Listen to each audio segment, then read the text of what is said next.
If you're building in virtual care, the hardest problem isn't your technology or clinical model. It's building a nationwide clinician network that can legally practice across all different 50 state regulatory regimens. And today's guest built a company to tear that wall down. Today's guest is Michelle Davey, the co-founder and CEO of Wheel, the virtual care platform she launched in 2018. Wheel provides the infrastructure and clinician network that powers telehealth for some of the most innovative brands in digital health and has raised over $216 million to date, including the most recent $150 million Series C in 2022, led by Lightspeed Venture Partners and Tiger Global. Michelle, it's amazing to have you on the pod, so thank you for being here today. Yeah, excited to be here, Vic. I'm excited to chat more. Look, as a podcaster, you're like a super stalker. So like I've done so much about you, Wheel, and it's so interesting how like Wheel transformed from the beginning of what you guys were and to now. And I was very curious, right, when I was doing my research, is that, you guys took the bet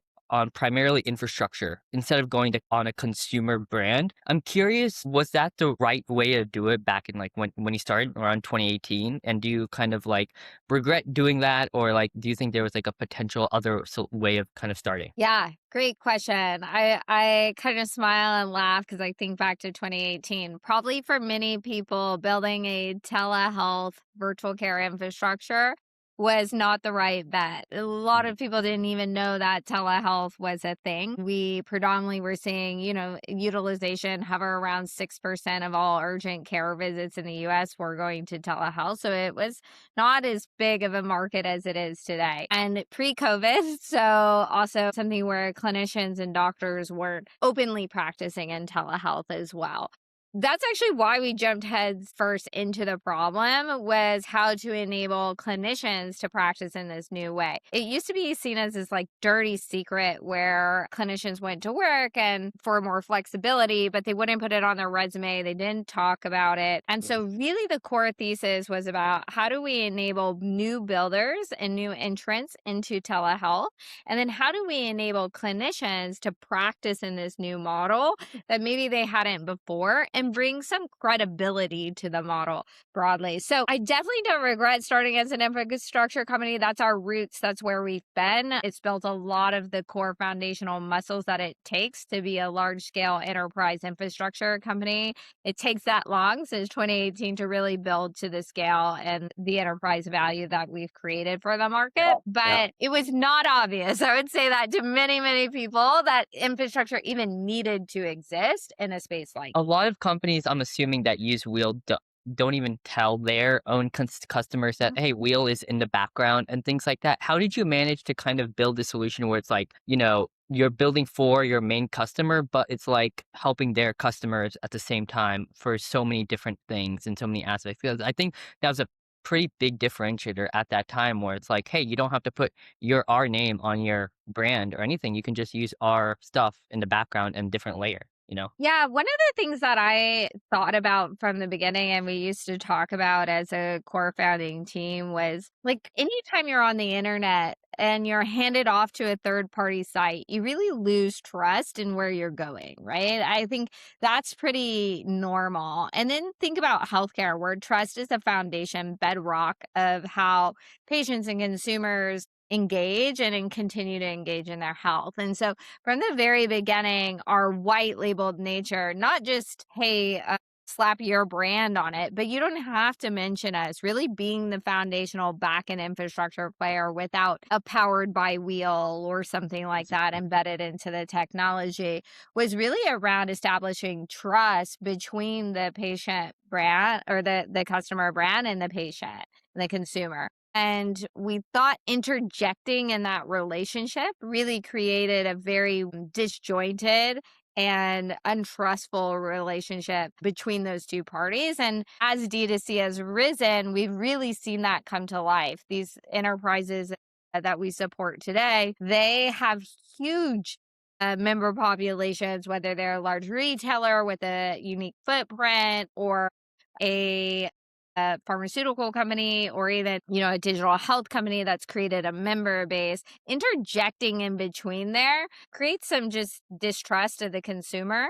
And so ultimately our job is to, how do we enable our customers to get closer and have more impact to their user base. And so that's ultimately the decision we made.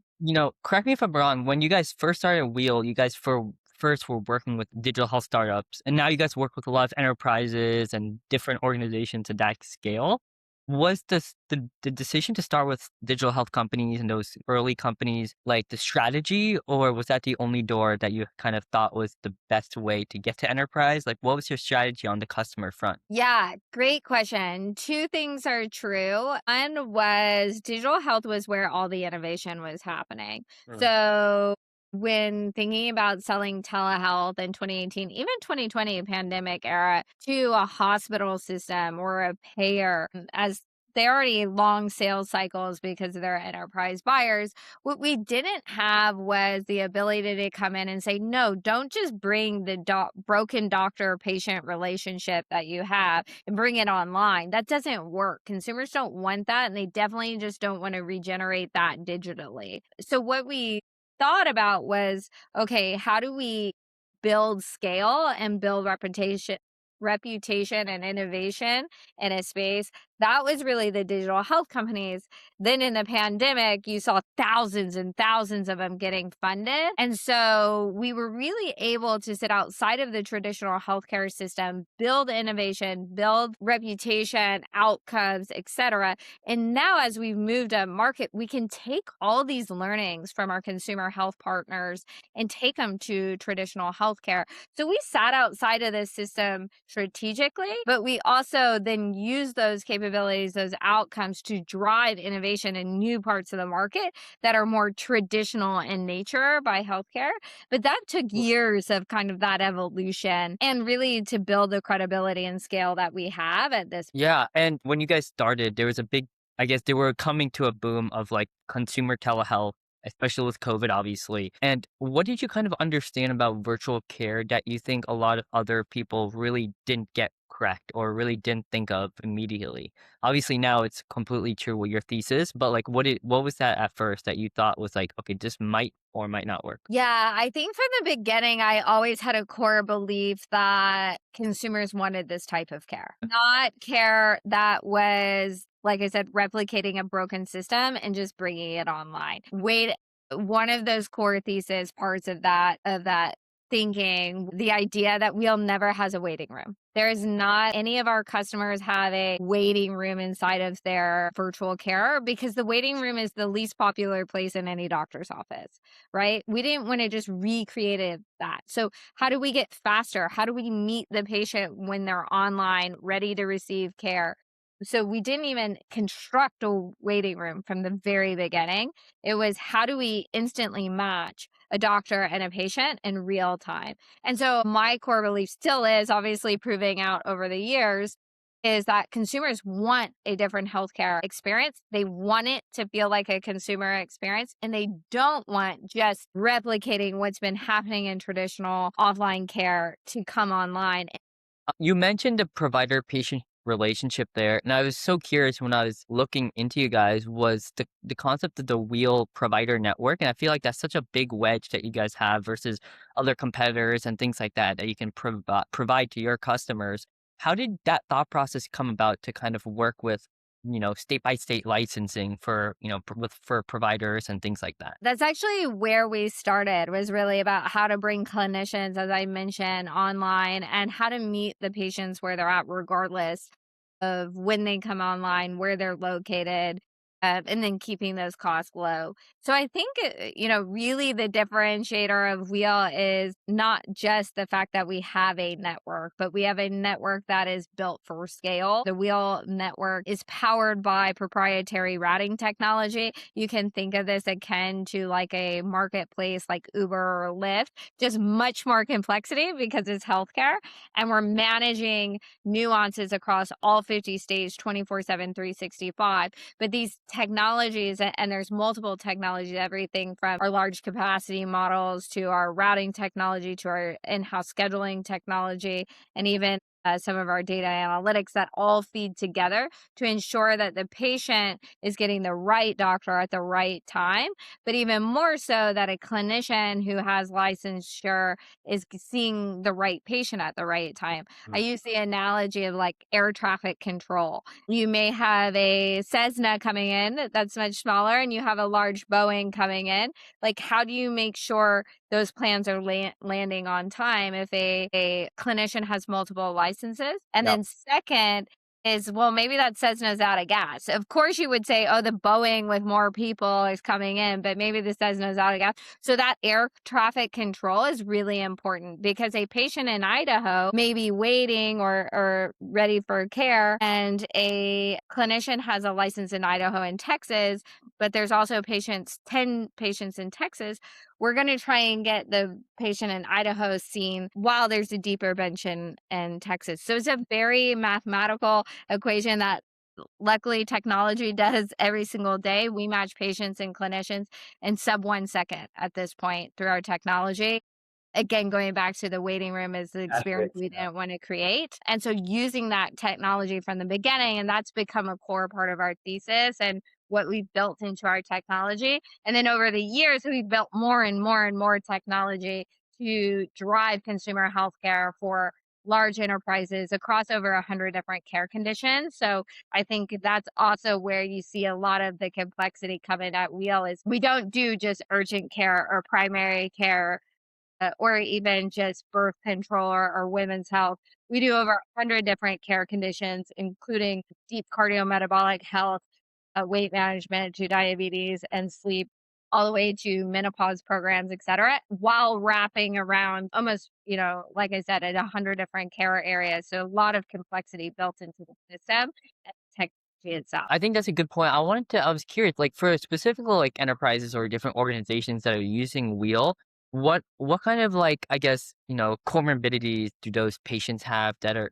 depending on that enterprise or like specific companies that you're seeing the most of right now? And do you think it might change depending on, as we kind of go further? We really see a large scale kind of nuance based on the company. It's a digital health company that's in the cardiometabolic space. Obviously, the members look very similar to that. If it's a large scale retailer, there's very different comorbidities around it.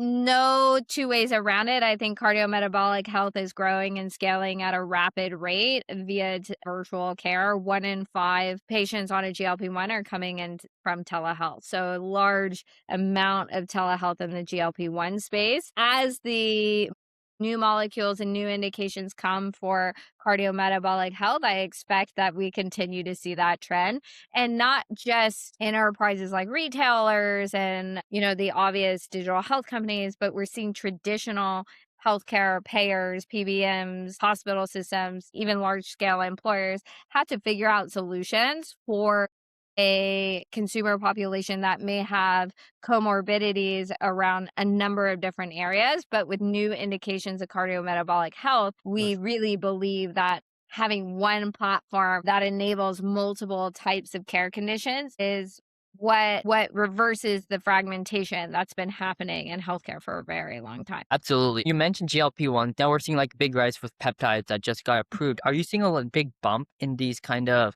patients that are coming in to use Wheel or to use their own organization? And how is that looking as well as with the GLP-1s? Yeah, I think longevity as a space is growing and has Yeah. been growing for quite some time. I think we're still waiting to see, do the 14 peptides move to category 1? And so a lot of what's happening in the peptide space today is gray market. That's just the reality.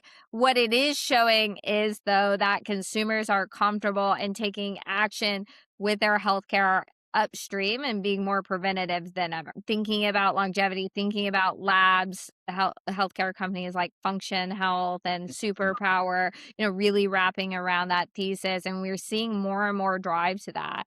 I think that's really exciting. This is the bet we made on D2C healthcare, that it moves primary care or care upstream, where you really start to think about preventative healthcare as a part of the ecosystem.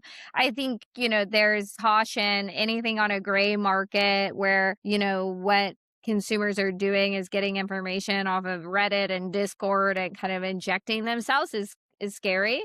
But I think companies like Wheel and a number of companies that are coming out in this space are thinking about the clinical grade of a peptide or a cardiometabolic program as a part of a complete program where you're getting lab testing, you're getting potentially medication or a peptide. So I think we'll see more clinical rigor, quite frankly, over the next several months as we see the FDA potentially move some of these to category ones, and therefore the compounding pharmacies that are here in the US having more control over the quality. I think that's such an interesting kind of topic there. I mean, kind of going into like the kind of like the virtual work that Wheel has kind of done for years now. Like, what was I guess like what did the industry I guess kind of misunderstand still? Like, what does the industry I guess commonly misunderstand about what clinicians actually need from like virtual work when it comes to like specifically how they can operate and things like that? Yeah, that's a great question. One of the things that Wheels always offered is flexibility. So when I say that, flexibility means very different things to different people, but for them to work on their schedule, their hours, they may have another job that's in a hospital system, for instance.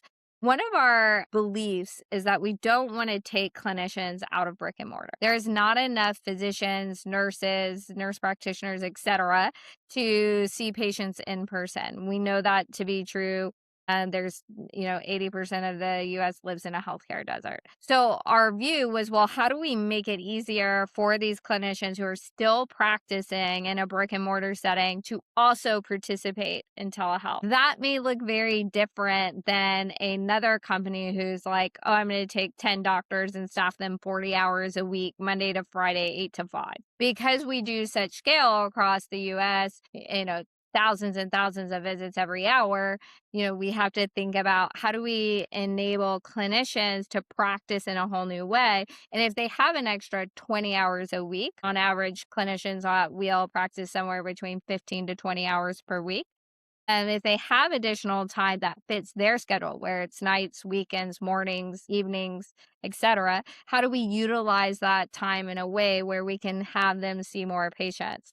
And so Right. I think that's what people get wrong is that you have to one have people sitting in behind the screen from 8 to 5 to measure quality and that's going to be the thing. I think we've untapped a market where utilizing clinicians and their time that they're available is actually driving higher quality outcomes because they're still practicing in brick and mortar. They're still Right. seeing a large population in brick and mortar. And we still have all of the quality controls, quite frankly, probably more in virtual than in office care. And so I think that's what people typically get wrong is that there is a quality deficit in telehealth than in-person care, and that clinicians have to be full-time in order to be quality. And I just fundamentally don't believe that. I think it's about how you operationalize that existing time in that population of clinicians, and ultimately that they're not all the same, that they're a human being, and how we engage them and keep them engaged while being a human, right? They're caregivers, they have other jobs, all the things, and make sure that we're treating them fairly as well while balancing quality and all of the things that we do on the patient consumer side. I feel like you guys were so early in that bet because now I see a lot of companies kind of doing the exact same thing. They kind of recruit physicians or providers in their model, and then they kind of like work in times that they are working in brick and mortar, and then whenever like they have time, they're working for that organization, and then seeing the patients that they kind of have and they provide. So that was such like an early bet, and I thought really interesting. But I think a key piece that you mentioned there was the retention of those physicians. How did Wheel kind of figure out to keep I guess since you guys started growing very fast, kind of the natural thing is like, your as your network grows, retention kind of drops, quality drops specifically, especially in healthcare. How did you guys keep it very kind of concrete and very good, a great retention, great quality? Like how did that come about? From the earliest days, it's very hands-on. As I mentioned, every clinician's different. They have different nuances about their personal life, about their professional life, and it was very hands-on. What we've done, because we've done this for such a long time at scale across thousands and thousands of clinicians now, is operationalize those things. things? How do we allow for that flexibility, but build the complexity of, working across 10 different enterprises at any given time and their different care models, build that complexity into the systems, into the technology itself or in the EMR itself to handle a lot of the complexity Yeah. that traditionally just gets passed off in the administration burden to the clinician. So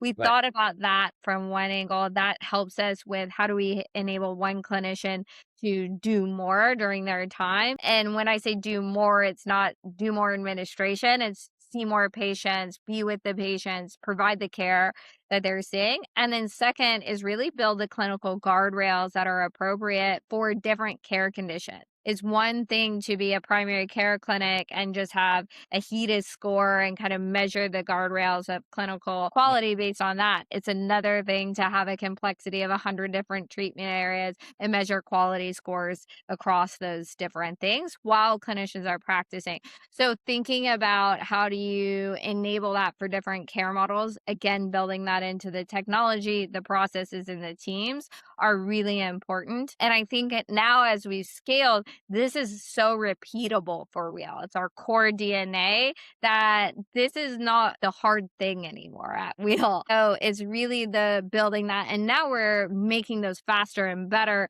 utilizing some of our like proprietary AI models, but Okay. ultimately trying to still enable clinicians to practice high quality healthcare and be with the patient instead of taking them out of that interaction completely. Kind of one thing I was thinking about is, and kind of very intrigued to think about, is like, was there ever any tension between, optimizing for the partner buying the specific service and the clinicians delivering it to their patients specifically? Was there any tension in that? And if so, like, how did you guys kind of navigate that specifically? Two things that I can think of there in times that there was tension. There was a point in one of the things about Wheel is how configurable our software is today. That means one of our retailers' UTI programs can look very different than one of our digital health companies' UTI programs. That's a lot of administration, mental burden for clinician to have to remember this UTI program looks different than this, then looks different than that. And based on member, population, consumer demographics, et cetera, there's changes based on that. There was a point in time where we were not scaled enough to handle that complexity on a technology basis. We were putting that burden on clinicians, and ultimately that was creating a mental load. But even more was from a scale perspective, was not allowing us to have clinicians practice across multiple platforms. Today, on average, our clinicians practice anywhere between 5 to 7 unique platforms at any given time. So Hmm. across different customers, they're providing care in different types of care across those different customer bases. And so it was restricting our ability to do that. So we built the technology in order to handle that complexity. So a clinician no longer needs to know, oh, this population over here, is coming in and needs this type of formulary versus this one, et cetera. That is all built into the technology. The second one about the tension between the customer and the clinicians, I think is something that has also been at our core from the very beginning is we highly vet our partners. You can see all of or most people don't see all of our partners, but we have partners in this space. They are vetted clinically and from a regulatory perspective. So we typically don't work with one person standing up a new telehealth company or trying something maybe on the edges of healthcare. And there's a reason for that. It's because clinicians and their licensure is the most important thing that we're protecting at the end of the day, as well as the patient and the consumer safety. And so those are the two things that we balance in time. And so if a new partner comes into us and a prospect comes into us where we have a regulatory checklist and a clinical checklist, they all go through it. It doesn't matter if you're the largest retailer in the world. You've also gone through that similar to an SMB model that we're looking at. And that enables us to kind of pull back the tension of, there is a lot of wild, wild west things still happening in telehealth and clinicians getting in trouble for it. And so how do we protect the clinicians that practice on the Wheel PCs in order to make sure that their licensure and their livelihood is still prioritized in this industry. Yeah, and talking about like that go to market in the beginning and now what you guys are at now, when you first started with those digital health startups, now obviously you guys went up market to like at least large enterprises. What did you have to shift in your mindset from that to come to these large enterprises? And what was like completely different? Obviously the sales cycles and all of that, but like what were those big structural changes that you had to kind of force your mind to kind of to differently? Everything. It is very different to support an enterprise than an SMB. We've always been the white glove type of experience when you're a partner of Wheels, and that is like core to our DNA as well. So we didn't have to shift that. That's probably the only thing. But you mentioned sales cycles. Obviously, it's very different if you're a startup to sit in a sales cycle for 18 months, contract for another 9, and then go live. Yeah. That's a very different motion, and you have to have a very different capital base in the bank in order to wait that long to recognize revenue. And so that's one thing. I would say 2 is the scale of the platform, right? We are seeing millions of users at any, and so the actual scale and stability of the platform at the enterprise level, our cybersecurity and security is top of mind. And there's been a number of security threats in the telehealth space recently. All of our PHI and PII is fully tokenized. So if anybody ever tries to go through a Pfizer or a Walmart or a GoodRx and attack them, they cannot get to the PHI because of our tokenization. So things like that are unsexy behind the scenes security protocols, things like that we have that we've had to build for the enterprise are really important. Privacy security is probably top of our mind right now, given the world of AI, where it's going, but also the scale that we see in patient demand and also clinicians as well. They have information that people are trying to get to as well. Yeah. How is Wheel optimizing AI within the organization and also outside of it as well? Yeah, great question. So inside, we are doing a lot internally.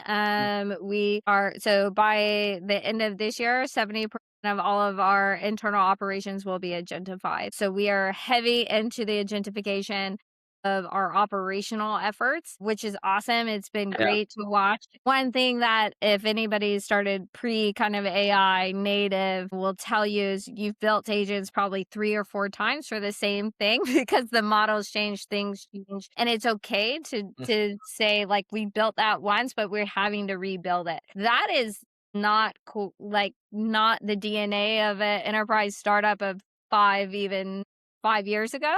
But now, as AI native companies are coming out, as companies evolve to AI native, that is something you have to do. So internally, a lot of work being done there on the platform. We are an AI powered platform, so we have everything from our routing technology to our capacity planning demand models, all the way to some of the features that we use for clinicians around clinician decision supporting those types of things built AI native. We also are building a lot more that historically I would have said, we're going to partner there. E-prior auth for GLP-1s is one area we've built natively in-house. Via AI, where historically we probably would have had to go out to a partner. So that evolution of kind of what we used to think about a build buy partner analysis is shortened to the build is almost cheaper and faster, especially for an organization that is running AI native. It just becomes so much easier to create new software and new features on top of our existing infrastructure. I wanted to talk about, I feel like you guys obviously partner with one of the most powerful brands with Amazon, with the Amazon Clinic partnership and things like that. How did you guys how did that, first of all, how did that partnership come about? And then how did that change your roadmap and your operational priorities? Yeah, I'm looking back. I've had the pleasure of trying to sell to Amazon since the beginning. like say 2018. It's not easy to land any enterprise. Wheel now supports three of the top five largest retailers in the world. That takes a lot of time, a lot of effort. I think the biggest thing that people need to know about selling into large scale enterprises or companies like Amazon is understanding their problems and understanding that they are problems and meaning where are they actually focused right now. They have a lot of initiatives, a lot of things happening, a lot of ideas that they're trying to test and see where the market is. I think understanding where they're at and that thinking and buying and understanding the problems that they're having is a better way to position yourself to the solution, because a lot of times things get cut. That's just the reality of these large scale enterprises. They can't prioritize everything. The second is that it's typically slow moving, that it's not something where you're going to come in and say, "Oh, I have the perfect solution for you." They're like, "Great." And that goes, there are companies, including Amazon, that move faster than other enterprises because they're tech native at their core. But I think, really for us, it's about how do we make sure we're understanding our customers' pain points from the very beginning, from the very earliest conversations. For us, that's been now well over 7 years. And then helping evolve with them. And so you talked about roadmap. For us, that has meant in a number of our enterprises, starting from a very small wedge of a population, let's call it 200, 300, Yeah. to a couple thousand, to all the way now doing hundreds of thousands of care for or patient visits for different populations. And so that evolution looks different on your roadmap. Supporting enterprises looks different on your roadmap. And it's oftentimes they demand roadmap space, and rightfully so, because they look very different than an SMB, which is the trade-off that you have to make when you go at market to an enterprise. Absolutely. Two more questions before quick rapid fire here. When did demand kind of pretty much exploded when patients started kind of going online as a very much more convenient source? How did you kind of keep your team kind of focused and grounded when pretty much demand obviously kind of went pretty much to unlimited at that point? Yeah. So there's been two real inflection points. 2020 was one. Obviously, COVID happened, everything went online. We were 13 people. We were very Wow. small. So we could really rally the team at that time. Now, I would say actually this year, January 2026, has been absolutely another inflection point of growth. And this, it looks very different. We're a much larger company. We had have our kind of processes and cadences and operational cadences already built in and technology. And then we just saw an absolute inflection point and continuing to see that scale now. Now it's about incredible amounts of focus. There's always a lot to do, especially again, supporting enterprises, but even broadly and just supporting a business that's growing. But how do we get extremely focused on the priorities?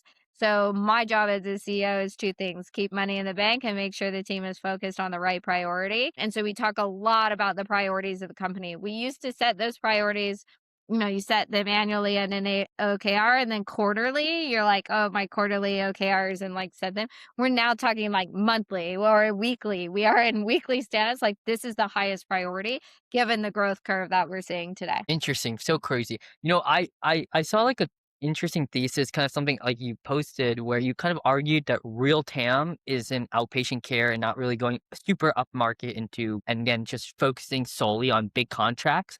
I'm curious how that thesis kind of came about and what you're kind of seeing in outpatient care specifically. Yeah, I mean, I think that the reality is where healthcare is today, but also where it's going, right? So more and more care is transitioning out of the hospital. I don't think anybody will argue with me on that.